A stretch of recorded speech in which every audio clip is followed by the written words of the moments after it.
तो नमस्कार, आज चलते हैं राजनीतिक गलियारे में कि 2025 की भारत की राजनीति किस ओर निर्णय लेगी और ये 2025 भारत की राजनीति के लिए क्यों महत्वपूर्ण है। कोई एक ऐसा नेता जो शिखर तक पहुंचकर अपनी कुर्सी छोड़ सकता है, ना कोई बगावत ना कोई हार, सिर्फ एक आध्यात्मिक निर्णय के कारण ऐसा होगा। आइए ज्योतिष विश्लेषण करते हैं कि ज्योतिष में ग्रहों की चाल के अनुसार किस ओर इशारा हो रहा है कि ऐसा कौन सा नेता है जो ऐसा करने वाला है। 2025 में ग्रहों की कुछ चाल ऐसी चल रही है कि शनि कुंभ में, राहु मीन में और केतु मिथुन राशि में जब होते हैं तो ऐसा ग्रहों का संयोग बनता है।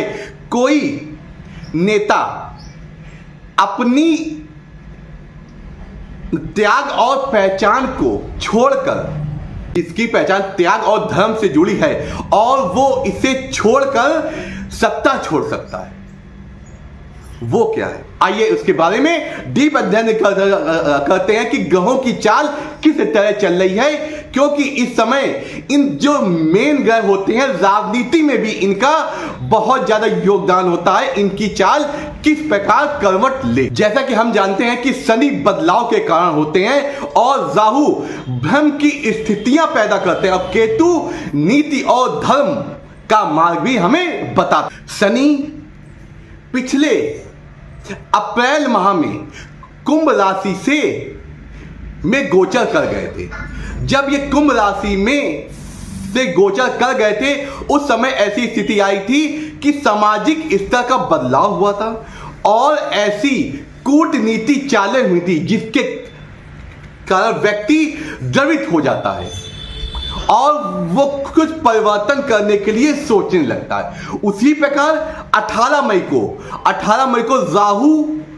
का परिवर्तन होगा और केतु का भी आपका परिवर्तन होगा, जिसके कारण ये स्थितियां बन जाएगी कि समाज में भ्रम की स्थिति बनी रहेगी और जो निर्णय होंगे वो किसी दूरी या किसी दूरदर्शिता को लेके लिए जाएंगे और इसके कारण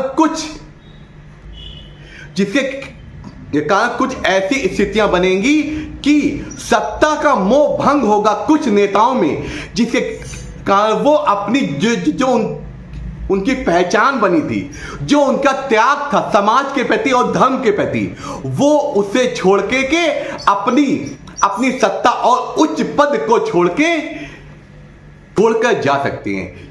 यह त्याग 2025 के मध्य से 2026 के अंत तक हो सकता है। आइए चलते हैं किन नेताओं में हो सकता है, जिनकी सिंह, कन्या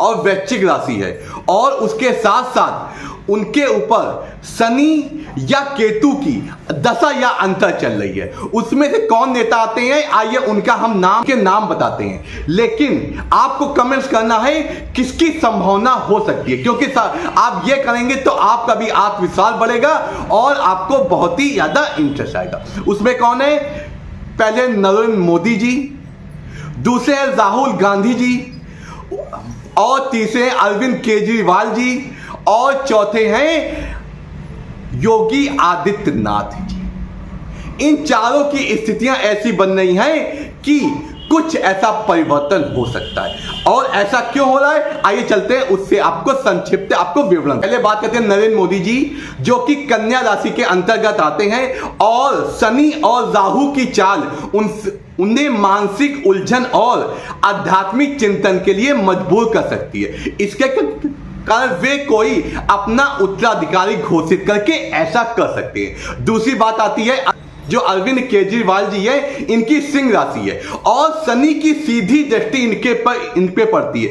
इसके कारण कुछ ऐसा होगा, कानूनी दबाव या राजनीति दबाव के कारण ये स्थिति इनके साथ बन सकती है।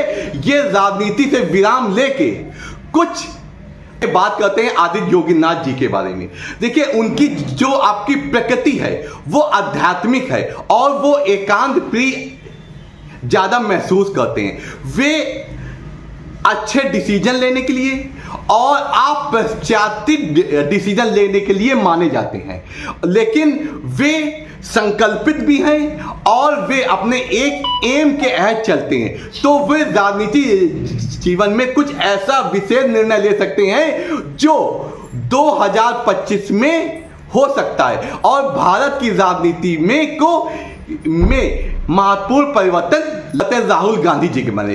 देखिए, जो राहुल गांधी जी हैं, हार पे हार और उसके बाद इनके इतना संघर्ष करने के बाद भी कांग्रेस पार्टी को किसी भी स्थिति पे ना पहुंचना और दिन पर दिन उनकी स्थिति गिरते जाना, इससे क्या होता है, वो हतोत्साहित होकर कुछ ऐसा निर्णय ले सकते हैं जिसके कारण भारत की राजनीति में ये बदलाव आ सकता है। कि ऐसा नेता कौन सा हो सकता है जो भारत की राजनीति में इस तरीके के परिवर्तन ला सकता है। नरेंद्र मोदी जी की, अरविंद केजरीवाल जी की, राहुल गांधी जी, आदित्य योगीनाथ जी। आप हमें कमेंट करके अवश्य बताएं, क्योंकि ये ज्योतिष भविष्यवाणी सत्य होने की पूर्ण योग बन रहे हैं और 100% सत्य होगी। और हमारी और भी